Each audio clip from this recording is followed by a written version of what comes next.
22 જાન્યુઆરીએ રામ મંદિરની પ્રતિષ્ઠા થવા જઈ રહી છે। સમગ્ર વિશ્વએ રામ ભગવાન બિરાજમાન થવાની આતુરતાથી રાહ જોઈ રહ્યા છે।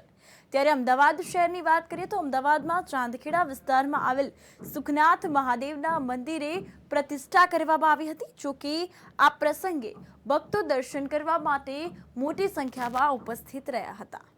ત્યારે આ અંગે મંદિરના મહારાજ અને રામ મંદિર વિશે શું કહ્યું તે આવો સાંભળીએ।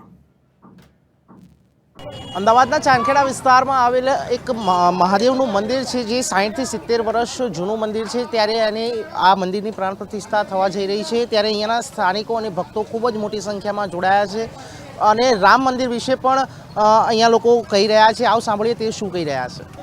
આ મંદિર કેટલા વર્ષ જૂનું છે અને આજે પ્રાણ પ્રતિષ્ઠા થઈ રહી છે, શું કહેશો તેના વિશે? આ અમારા મંદિરને 61 વર્ષ થયા છે અને અમે ગઈ સાલ જ એક નવું શિવલિંગ પ્રસ્થાપિત કર્યું છે। એનો આ પ્રથમ પાટોત્સવ અમે ઉજવી રહ્યા છીએ। 22 તારીખે રામ મંદિર પણ 22 તારીખે રામ મંદિર નિમિત્તે અહીંયા આગળ મંદિરને શણગારવામાં આવશે અને સાંજે દીપમાળ આરતી કરવામાં આવશે। અહીંયા કેવી વ્યવસ્થા કરવામાં આવી છે? રામ મંદિરને લઈને ભવ્ય યાત્રા યોજાશે કે નહીં?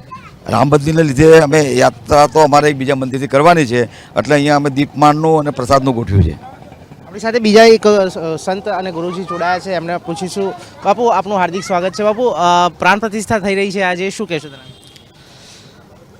હર હર મહાદેવ, ઓમ નમો નારાયણ, જય શ્રી રામ। હું મહંત શ્રી 108 શ્રી સુખાનંદગીરી મહારાજ, શ્રી પંચદશનામ જૂના અખાડા જુનાગઢ, અહીંયા ચાંદખેડા અમદાવાદ ગુજરાત હાઉસિંગ બોર્ડ ખાતે સુખનાથ મહાદેવ મંદિર આવેલું છે। હાલ જ્યાં ઊભા છીએ આપણે ત્યાં, અને આ મંદિરના અંદાજે લગભગ 60 વર્ષ થયા છે। ગયા વર્ષે આપણે પુનઃ પ્રાણ પ્રતિષ્ઠા અહીંયા કરી હતી અને 1 વર્ષ થયાના હિસાબે આ વર્ષે પ્રથમ પાટોત્સવ આપણે રાખેલો છે। એટલે સવારે ભવ્યથી ભવ્ય શોભાયાત્રા આપણે કાઢી, અત્યારે બપોરે તો ભંડારો અને યજ્ઞ ચાલુ છે। આ ભંડારો જોઈ રહ્યા છો, હાલ ભંડારો ચાલુ જ છે આપણે અહીંયા ગાડી, અને રાત્રે ભજન કીર્તનનો કાર્યક્રમ રાખેલો છે। અને અવારનવાર આ મંદિરના જે સ્વયંસેવકો આપણી આજુબાજુમાં આવા છે, રાજેન્દ્રભાઈ પટેલ છે તથા અન્ય લોકો, એ અવારનવાર સેવાના કાર્યો ખૂબ સારા કરી રહ્યા છે, એટલે એમને ધન્યવાદ છે આ બાબતમાં। બાપુ, 22 તારીખે રામ મંદિરની પ્રતિષ્ઠા થવા જઈ રહી છે અને કાર્યક્રમ ચાલુ થઈ ગયા છે આજથી, શું કહેશો? રામ મંદિરના કાર્યક્રમો ફક્ત ગુજરાત, યુપી, બિહાર, મહારાષ્ટ્ર, રાજસ્થાનમાં સમસ્ત ભારતમાં નથી થયા।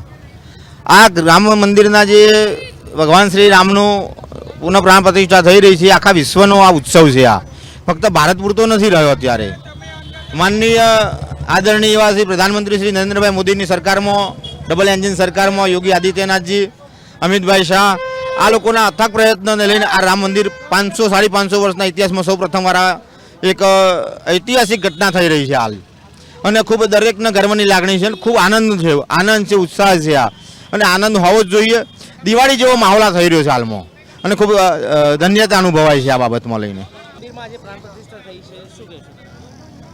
આ પ્રાણ પ્રતિષ્ઠા થઈ છે એ બહુ સારી વાત છે। મારે તો ખાસ 22 તારીખ માટે કહેવું છે કે 22 તારીખનો જે પર્વ હિન્દુ લોકો મનાઈ રહ્યા છે, એની પાછળ 500 વર્ષથી હિન્દુ યોદ્ધાઓએ જે આપેલા બલિદાન છે, એમ લોહી રેડાયું છે, એ બલિદાનનું પરિણામ જે ભાજપની સરકાર આ કામ કરી રહી છે, એની પાછળ અમારે સરકાર જોડે એક માંગ મૂકવી છે કે જેવી રીતે 26મી જાન્યુઆરી, 15મી ઓગસ્ટ અને દિવાળી એનો જે ઉત્સવ છે, આ 22 તારીખને દરેક વર્ષે એવી જ રીતે ઉજવવામાં આવે અને જાહેર ઉત્સવ અથવા તો જાહેર તહેવાર તરીકે એક રજા બી પાડવી પડે 22 તારીખે, અને દર વર્ષે દિવાળીની જેમ ઉજવે તો હિન્દુ જે બલિદાન આપ્યા છે ને એ સાર્થક ગણાય।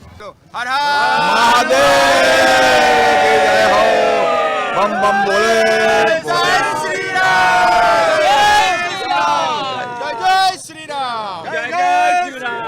તો ચોક્કસપણે એક જયકારા સાથે રામ મંદિરની પ્રતિષ્ઠા થવા જઈ રહી છે અને જયકારાનો નાદ ગુંજ્યો છે। આ ચાંદખેડા વિસ્તારમાં સુખનાથ જે મહાદેવનું મંદિર છે તેની પ્રાણ પ્રતિષ્ઠા થઈ છે। ત્યારે એક ભવ્ય આયોજન કરવામાં આવ્યું હતું અને ગુરુજી અને સંતો ખૂબ જ મોટી સંખ્યામાં જોડાયા હતા અને રામ મંદિર વિશે પણ તેમણે વાત કરી હતી। કેમેરામેન સુમિત સાધુ સાથે યશ નાયક, અમદાવાદ।